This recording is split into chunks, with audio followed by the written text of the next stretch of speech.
Tepuk tangan buat anak-anak yang pintar. Katanya mau baca kok mainan sendiri, Mas Hendra. Mas Hendra di sana, kita bacanya. Mas Hendra sini. Ya, anak saya juga, ya saya juga. Juga. Nah, hari ini yang pertama tadi kita sudah membaca surat apa?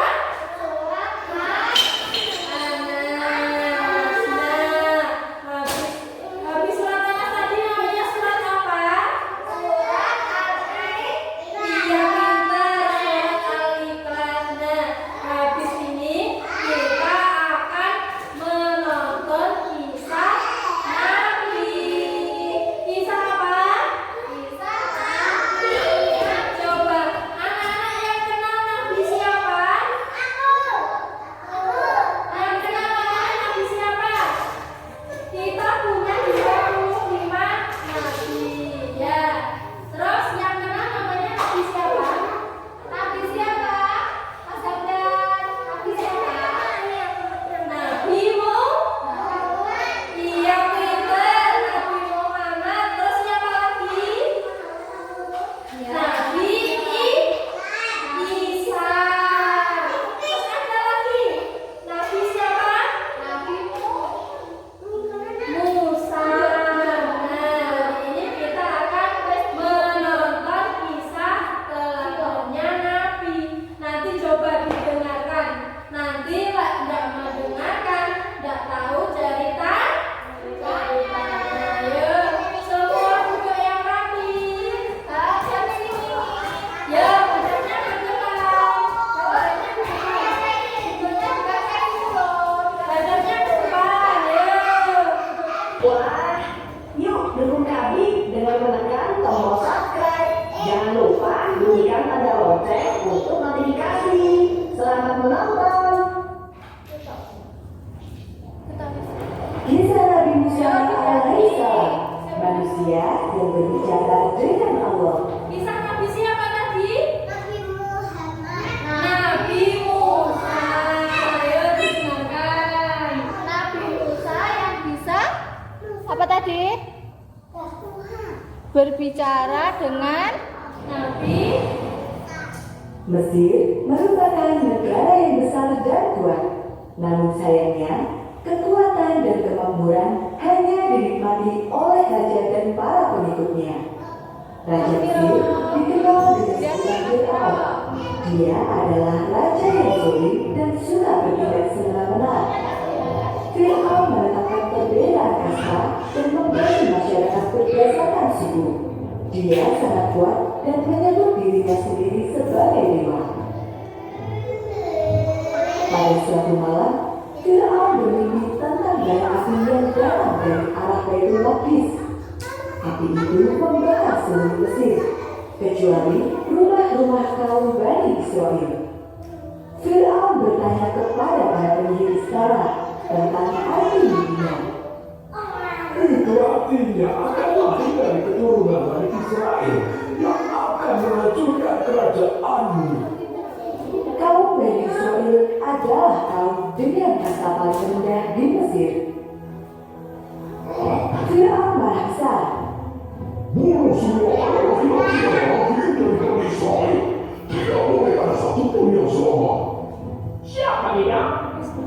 Sejak itu, para prajurit Fir'aun selalu berkeliling ke rumah-rumah kaum Bani Israel dan membunuh semua bayi laki-laki yang mereka temukan. Karena perintah tersebut, keadaan di Mesir berubah menjadi mengerikan. Kecemasan dan ketakutan menghantui keluarga Imron. 3 bulan yang lalu, Yukabad istrinya melahirkan seorang bayi laki-laki yang tampan dan sehat. Ketika keduanya sedang kebingungan, datanglah petunjuk dari Allah. Susulah dia. Jika kamu khawatir, hanyutkan dia setelah itu. Sesungguhnya kami akan mengembalikannya kepadamu dan menjadikannya salah satu dari para rasul. Yukabad lantas membalik putranya dengan pakaian hangat dan menempatkannya ke dalam peti kecil. Ketika tentara Fir'aun datang,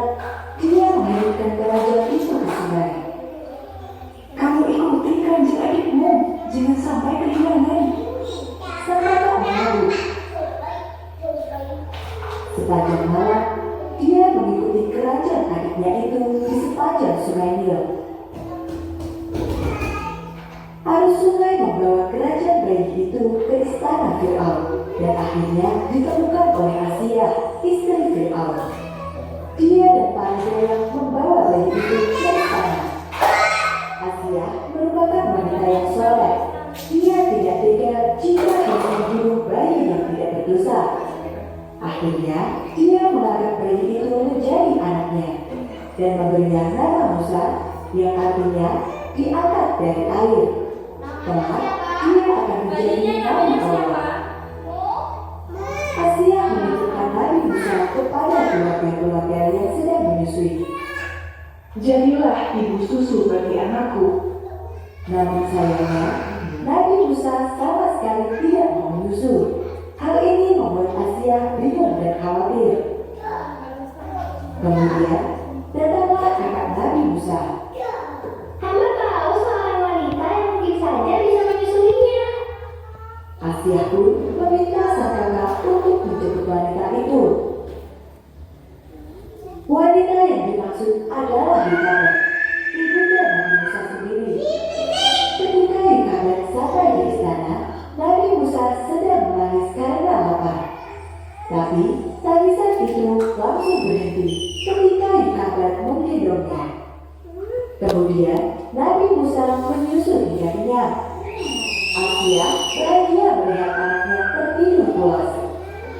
Jadilah ibu susu untuk anakku. Sesuai dengan janji, Allah mengembalikan anak Yukabed. Nabi Musa tumbuh dengan baik. Dia mendapatkan kasih sayang dari dua orang ibu. Pada suatu hari, Nabi Musa duduk di depan Firaun, dan tanpa sengaja, Nabi Musa menarik jenggot Firaun. Wahai istriku, mungkin anak inilah yang akan menjatuhkan kekuasaanku. Sabarlah, dia masih anak-anak. Ketika dewasa, Nabi mulai sadar bahwa dirinya bukanlah anak kandung Firaun. Dia adalah anak-anak yang berasal dari kaum Bani Israel, kaum yang selama ini mendapatkan perlakuan buruk dari Firaun.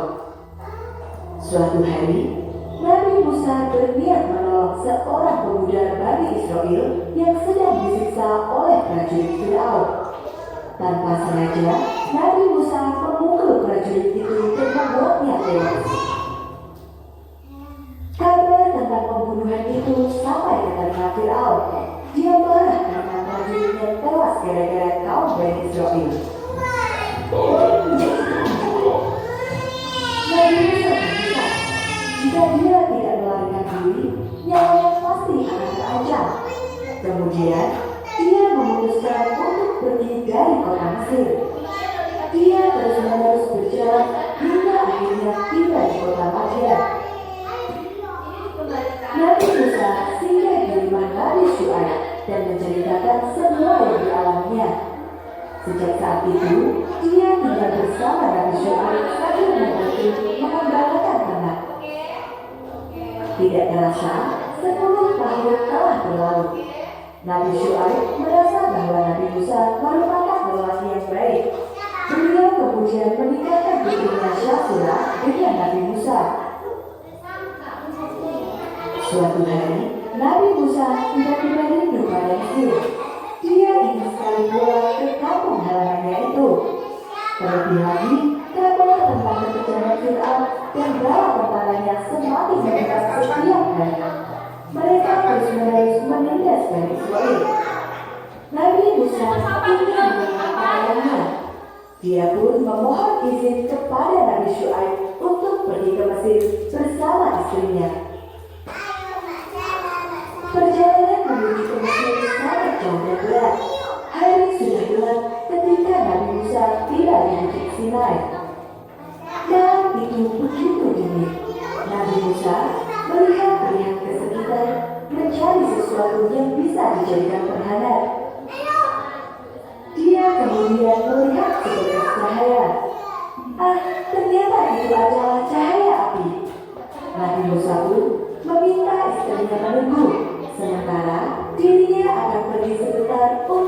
mengambil api tersebut. Nabi Musa berjalan ke puncak bukit sendirian. Betapa terkejutnya dia ketika melihat api itu bukanlah api biasa. Api itu melayang-layang di udara, dan sesaat kemudian terdengar sebuah suara. Ya Musa, sesungguhnya aku adalah Allah, Tuhan semesta alam. Allahu Akbar. Allah mengangkat Nabi Musa menjadi nabi untuk menyadarkan Fir'aun dan mengajaknya beriman kepada Allah. Pada malam itu, Nabi Musa berbicara secara langsung dengan Allah. Dalam peristiwa itu, Allah memberikan 2 mukjizat kepada Nabi Musa, yaitu tongkat yang bisa berubah menjadi ular dan tangan yang bersinar. Setelah menerima wahyu, Nabi Musa kemudian melanjutkan lagi perjalanannya ke Mesir.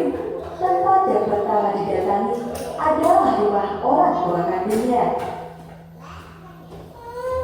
Nabi Musa memiliki seorang kakak laki-laki yang dari kaum soleh. Dia adalah Harun. Kelak, Harun juga diangkat menjadi nabi utusan Allah. Nabi Musa memiliki kekurangan dalam berbicara. Lidahnya pernah terbakar ketika masih kecil dan membuat Nabi Musa menjadi cadel. Nabi Musa pun mengajak Nabi Harun untuk membantunya berdakwah. Mereka berdua pun berjuang bersama.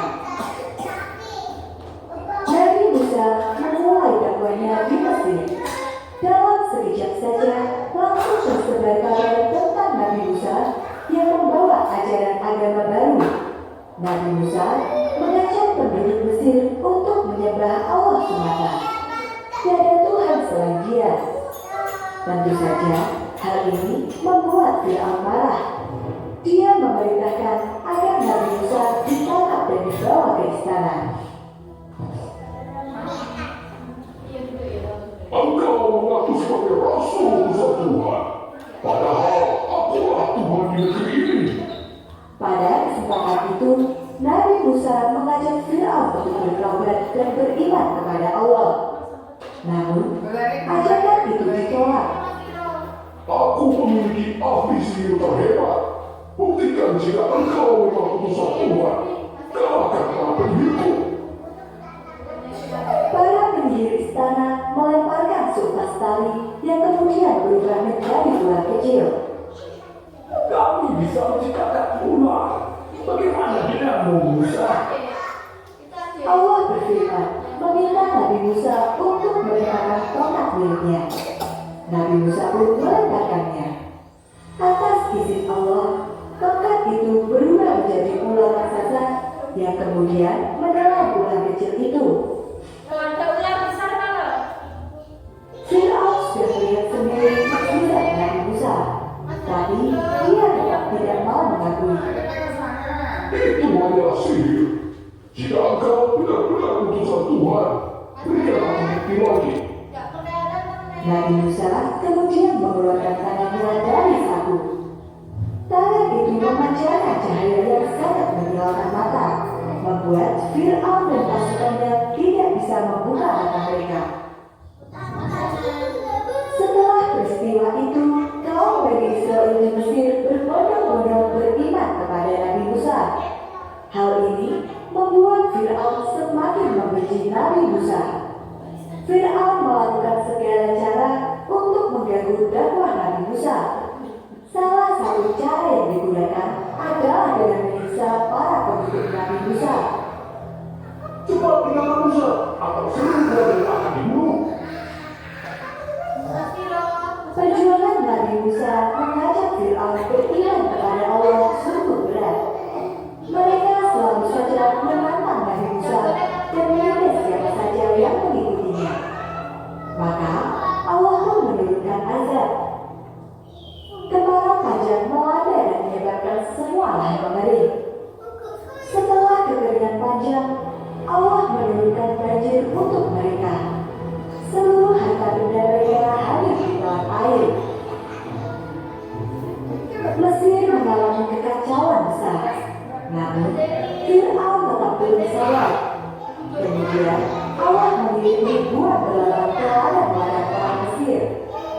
Akhirnya, mereka pun gagal panen. Videonya yang bagus. Berbondong-bondong warga menemui Nabi Musa. Hai Musa, jika kamu dapat menghilangkan asap ini, pastilah kami akan beriman kepadamu.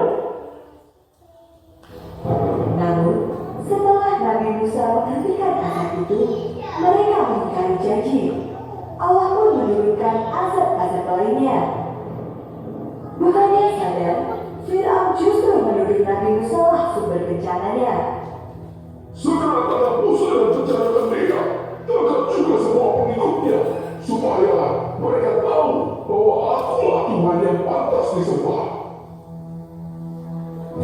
Pasukan Fir'aun memburu semua pengikut Nabi Musa.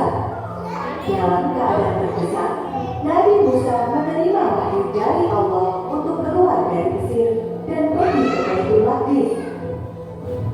Namun, rombongan Nabi Musa terpaksa berhenti di tepi Laut Merah. Mereka tidak punya perahu ataupun kapal untuk menyeberang. Padahal, tentara Fir'aun terus mengejar mereka.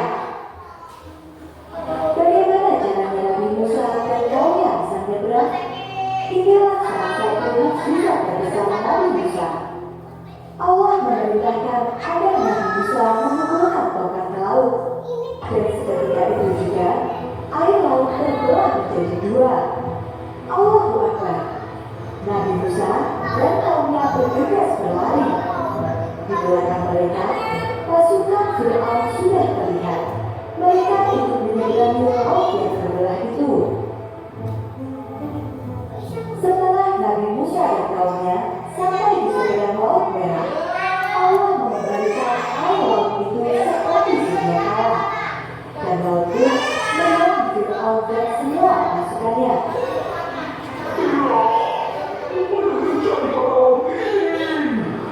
Teriak Fir'aun dan para pasukannya. Peristiwa ini terjadi pada tanggal 10 Muharram dan dikenal dengan nama Hari Asyura. Kaum Bani Israel meneruskan perjalanan. Ketika mereka berhenti di Bukit Sinai, Allah menurunkan wahyu lagi.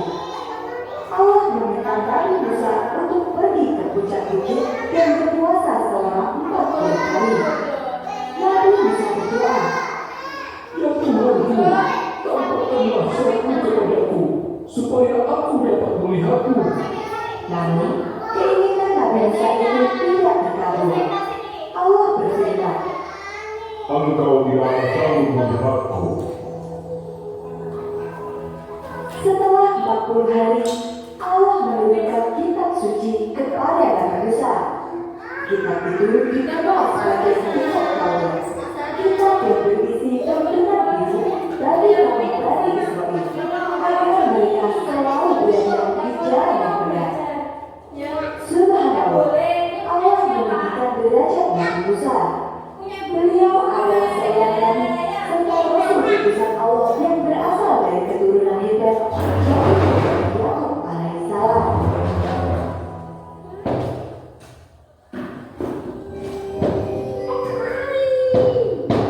Kami punya banyak sekali aktivitas. Mendengarkan kisah 25 nabi dan para sahabat lewat interaktifku, membaca kisah inspirasi muslim lainnya lewat Twitterku, Coba masih ingat apa enggak? Tadi namanya kisah Nabi siapa? Nabi Muhammad. Nabi Musa.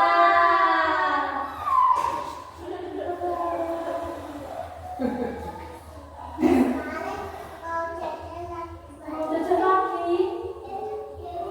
Nabi, Nabi Musa dihanyutkan di mana?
ahad. Allahus somad.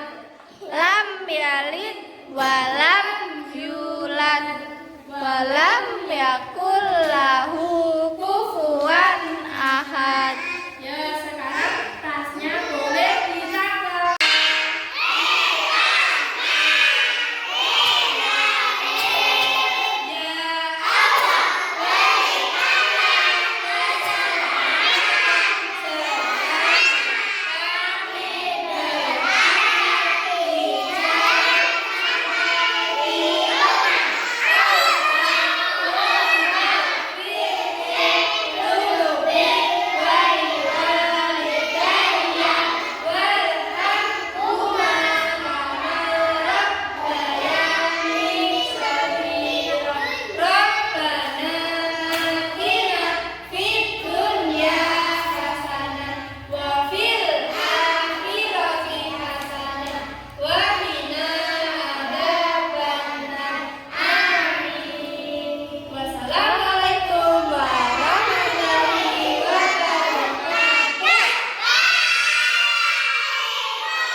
Wabarakatuh. Ya, nanti berdiri semua sambil pulang salim sama sholawat. Tahu sholawat?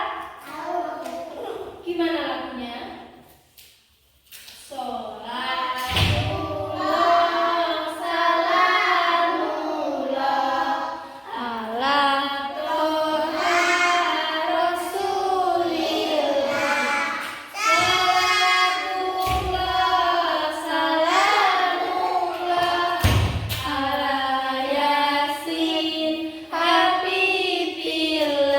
Yuk, diulang lagi. Sholatullah, salamullah ala toha rasulillah. Sholatullah,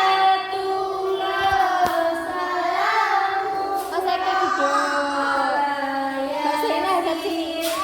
habibillah.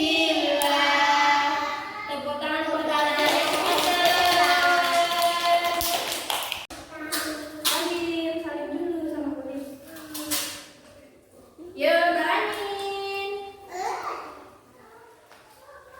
Anin. Mbak Selin. Mbak Zainab. Mbak Risa. Mbak Risa. Mas Alfat. Mas Viro. Mana duduk Mas Eki. Mas Alfat. Assalamu. Mas Hamdan. Assalamu. Mas Hanan. Mbak Nasa. Mas Kevin.